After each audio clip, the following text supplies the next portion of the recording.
Senior Sibley class of 2013, today is your day.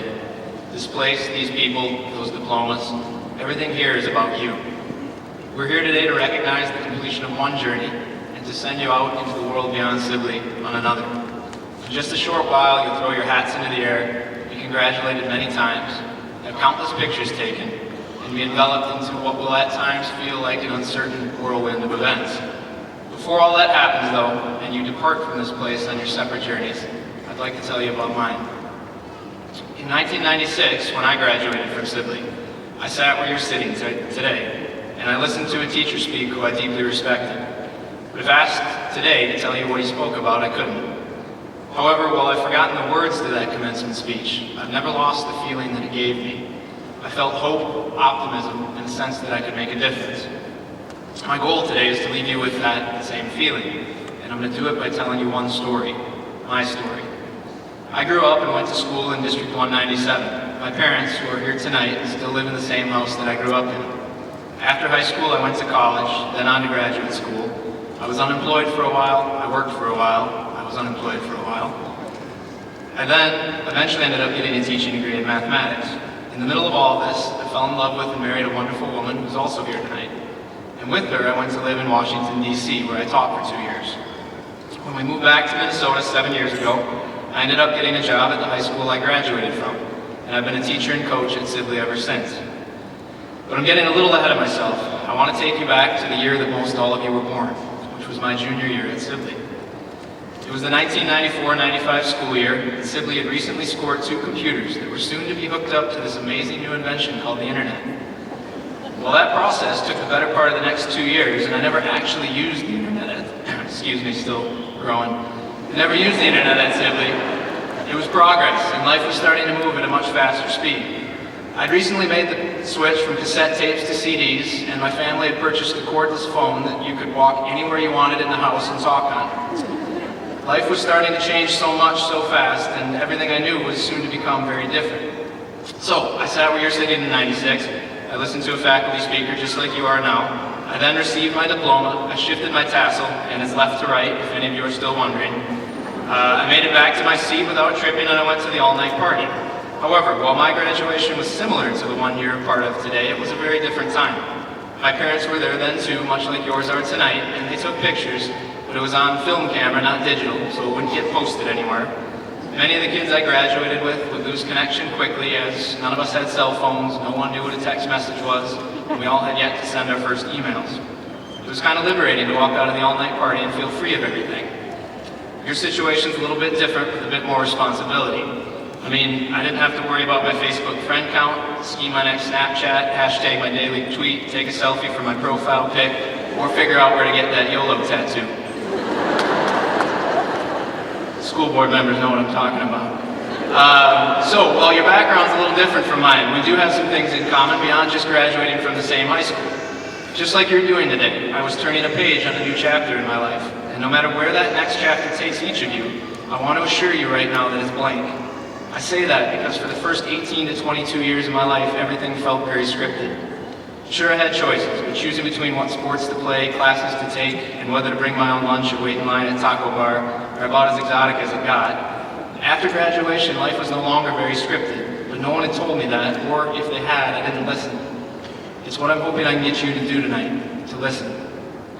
When I was sitting where you sat, I thought adults had everything figured out, and at some point I would just know what it was all the other adults knew. I would like to assure you tonight that adults don't know anything special. None of us do. We're all writing our own stories just as you're writing yours.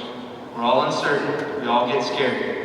We all have hopes and dreams, some that will get realized and some that will go unfulfilled. The only thing few adults have figured out is that you can never really figure life out. And that's an incredibly humbling message, but it's the absolute truth. None of us truly know what the heck is going on. At our best, we do the best we can on a daily basis with the tools that we have. So, I'm going to tell you about my journey, and hope that you can take away from it the same feeling that I walked away with at my graduation. Hope, optimism, and a belief in your ability to make a difference. All of that with a story that took me from a seat down there in 1996 to the podium up here, which for anyone that's measured is about 100 feet. So it took me 17 years to make it 100 feet. Get ready for some inspiration.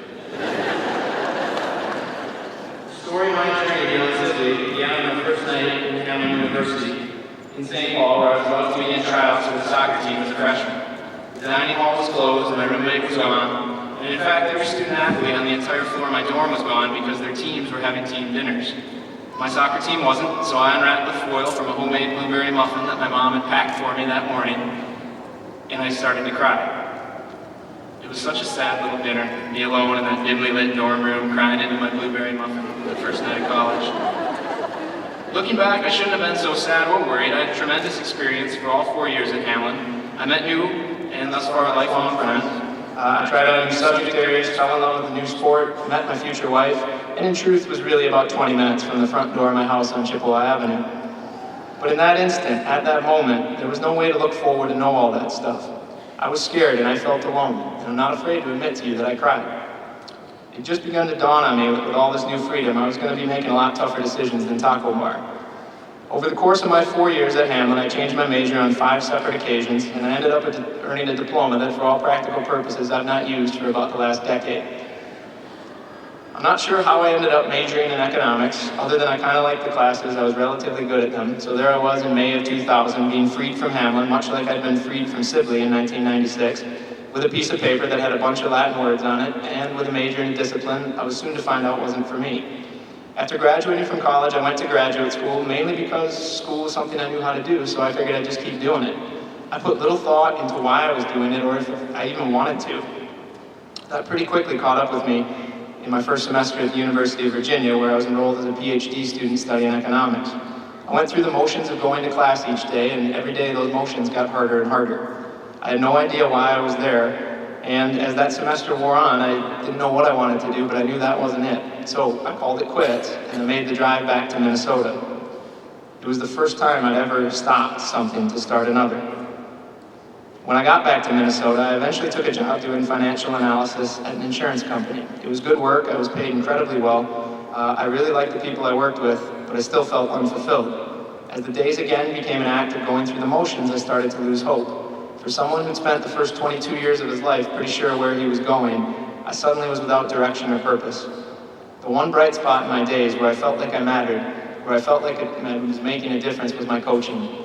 I was spending 2 or 3 nights a week coaching youth soccer, and I loved every minute of it. The pay was horrible. I had to make long drives during rush hour. I often had parents and players in disagreement with me about decisions I was making, but I looked forward to every game and every practice, and when I was in the midst of them, there's nothing I'd rather be doing. So I made the jump to get a teaching license and my master's degree in education through the University of Minnesota. I've now spent the last 10 years teaching and coaching, and I can't imagine wanting to do anything else. It might sound naive, but each day I feel like I have a purpose. Each day I feel like I make a difference. Now, maybe I do and maybe I don't. I guess none of us ever really do know, but I do know I found something that I love doing.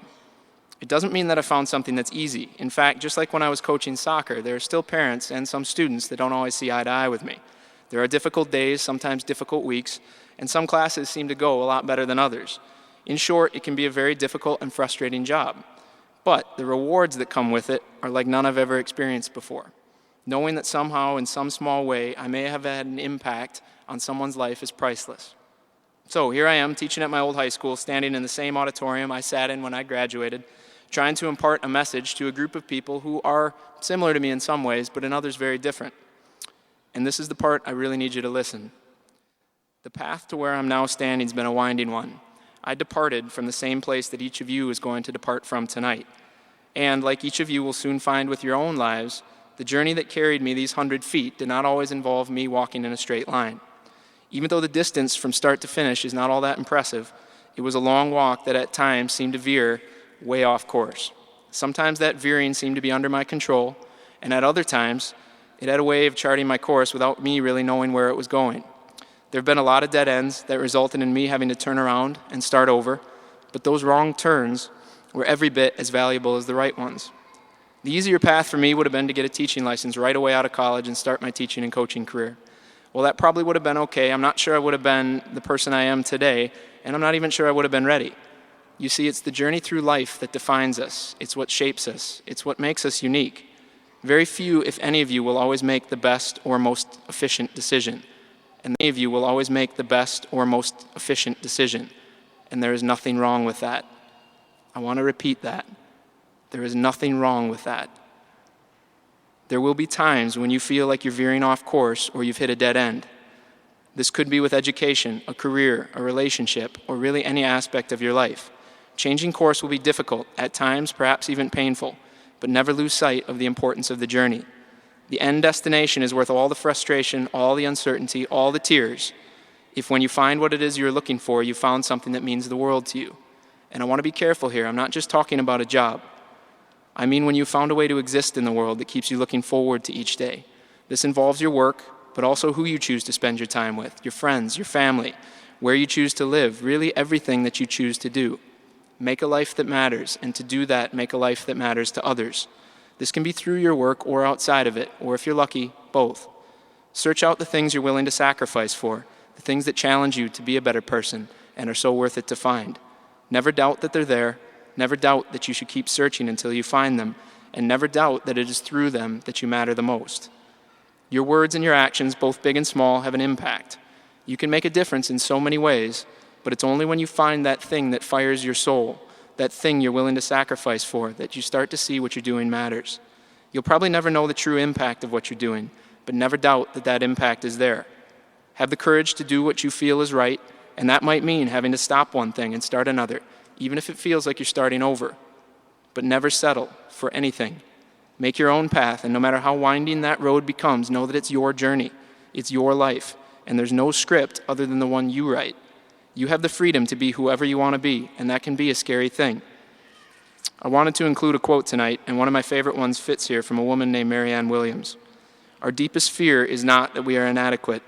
Our deepest fear is that we are powerful beyond measure. I want to drive that point home. Each of you is powerful beyond measure. Each of you has the capacity for greatness. Each of you can find that thing in your life that means the world to you. Each and every one of you walks a unique journey on a unique path that you define, and in turn, that journey will define you. You'll never figure it all out. No one will. No one's completely certain of where they're headed or what they're doing, no matter how certain they may seem. We are all on our own journeys. We're all walking our own paths, all doing the best we can to find a way to matter. It's okay to get lost sometimes, to not know where you're going or to take a wrong turn. Those can sometimes end up to be the most exciting and meaningful turns to take. Never doubt that you have the ability to impact the world, so find a way to build your life that allows you to put your heart and your soul into your actions. You get to write your own story, so make it a good one. Today marks the end of one chapter in your lives and the start of another. There is nothing on the next page. It's completely blank, completely scary, completely beautiful, and completely yours. Congratulations, Henry Sibley, class of 2013, and thank you for the honor of speaking to you today.